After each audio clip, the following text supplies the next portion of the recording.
Siguro, baka next year, give up na. Kasi siyempre, I'm tired. Saka I'm going to business na. Kung mag-umpisa ng business, dito pa rin ako.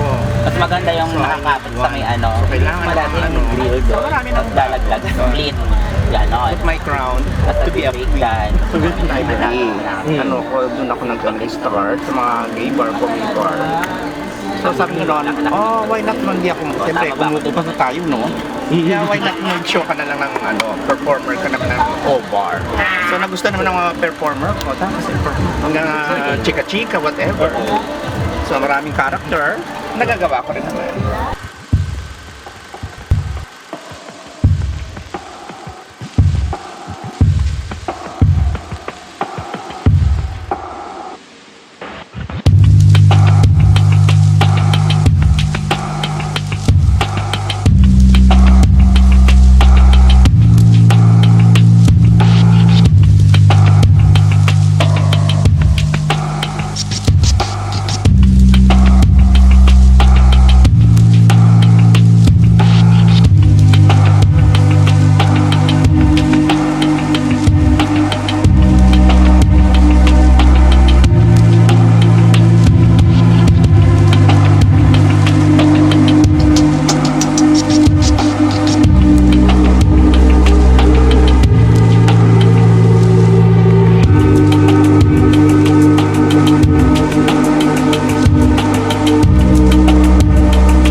Hi, my name is Ramon Papa. I'm the Chief Operating Officer for OBAR.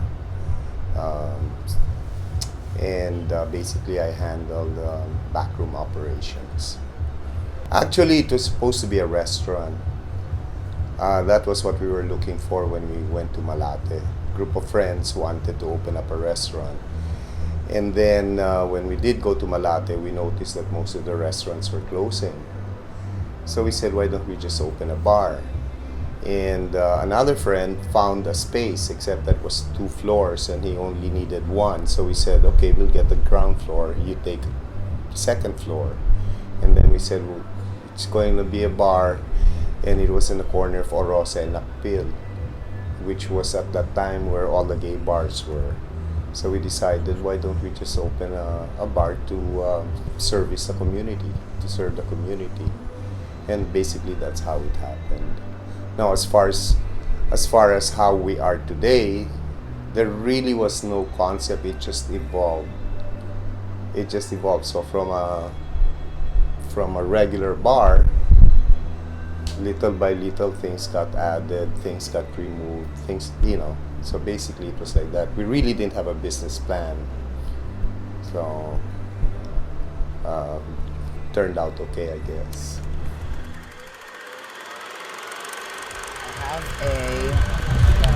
Back in college, we used to have a subject na makeup.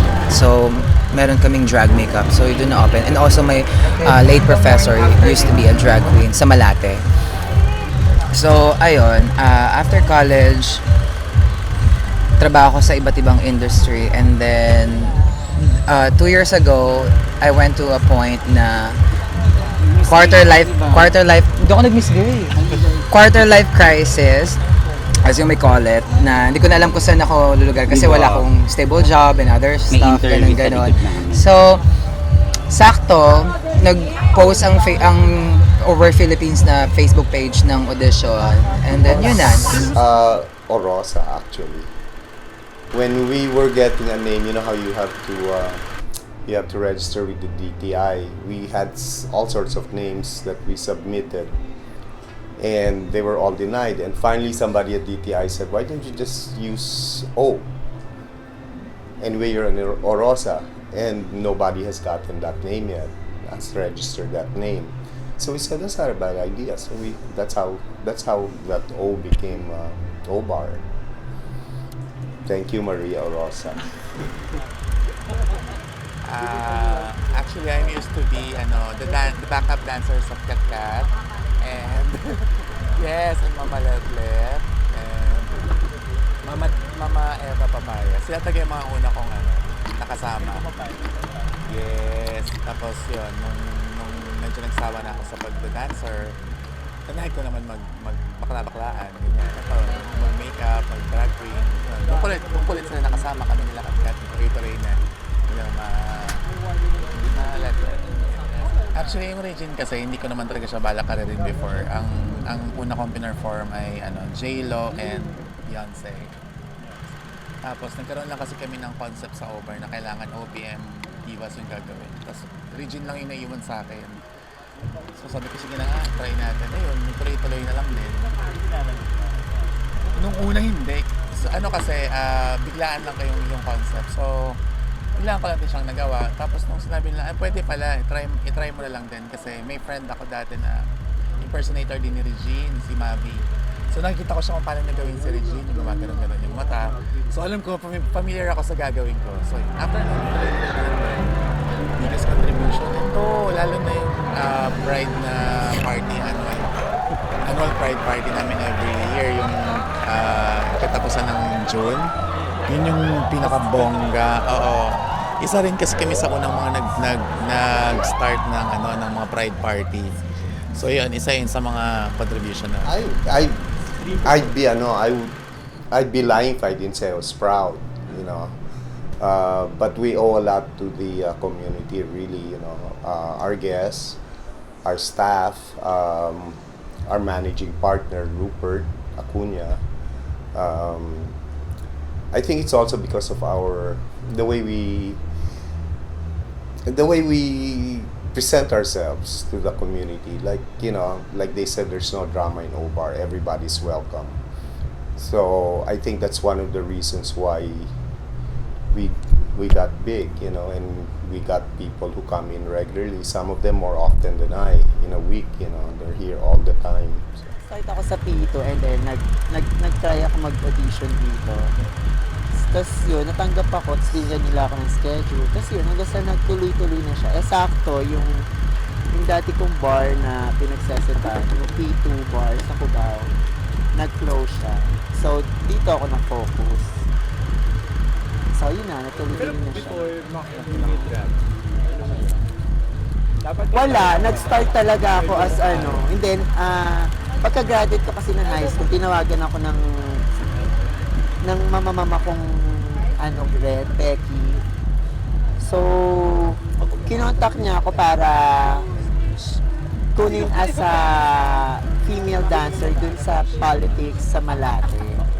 So, dun ako nag-start. Tapos binigyan nila ako ng chance, binigyan nila ako ng na mag-perform, ng may gagayahin. Yun. Dun na, nagtuloy-tuloy na siya. Birthday ko last year. Birthday show ko last year. So first time niya rin kasi akong napanood. As in sa tagal kong pag nagsho-show ng nagda-drag. First time niya rin ako napanood. Then tapos sinamahan niya ako on stage. Inakit ko siya on stage. Tapos yun, na-touch din siya kasi syempre yung reaction ng tao towards me, di ba, na parang na siya. So yun lang, very memorable sa akin. Did you expect na O-Bar, the drag queens talaga are the stars here. Pero did you expect na magiging ganun yung reception ng tao? Ay, hindi masyado. Kasi ang gusto lang talaga namin yung makapag-entertain, makapagpasaya. Pero yung parang fame or parang bonus na lang sa amin yun eh. Sa mga hard work namin. So, ayun. Actually, mga marka nga ako ng ayan. Tumatabaho mo sa Jollibee. Kaka-harness. Di ba nangingitim na siya? Sa ngalan ng pag-aaral. Correct, sa ngalan talaga ng pagpapasaya sa mga audience na. Para worth it naman yung mga binabayad nila sa akin. Diba? Ganon! the biggest struggle was getting customers the first year and a half, almost 2 years. There were times where we would be there from, let's say, 9 in the evening till 6 in the morning, and hardly get any people in. It took us about 2 years when we started getting regular customers. And that was, I think, the biggest struggle, really. I guess that's the struggle of all new businesses, is how to establish yourself. We persisted because we knew we had something to offer, and but it took a while before people really realized that hey, there's another place to go to, and I guess we surmounted it. We had no drama. There were some gay bars that didn't accept transvestites or transgender. They were not allowed to enter. And as far as we were concerned, they were part of the community. So everybody was just welcome. We didn't care whether you were gay, straight, bisexual, whatever your sexual preference was. It didn't really matter, because all we wanted was to give people fun, have a place to have fun. And I think people up to now, that's still our philosophy, is just to have fun. And I think that's what people realized, we were giving, and that's what they were having. They were having fun, and so now we have regulars, a lot of regulars. And really, we have no drama. We don't discriminate.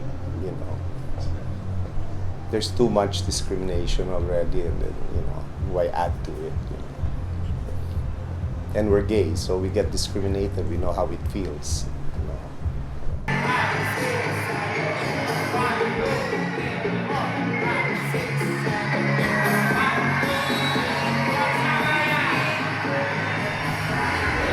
There are basically two main ways for them to enter. One is through referral of present drag queen. And another one is they walk in or they message us and ask if they can come in. But in both cases, they have to audition.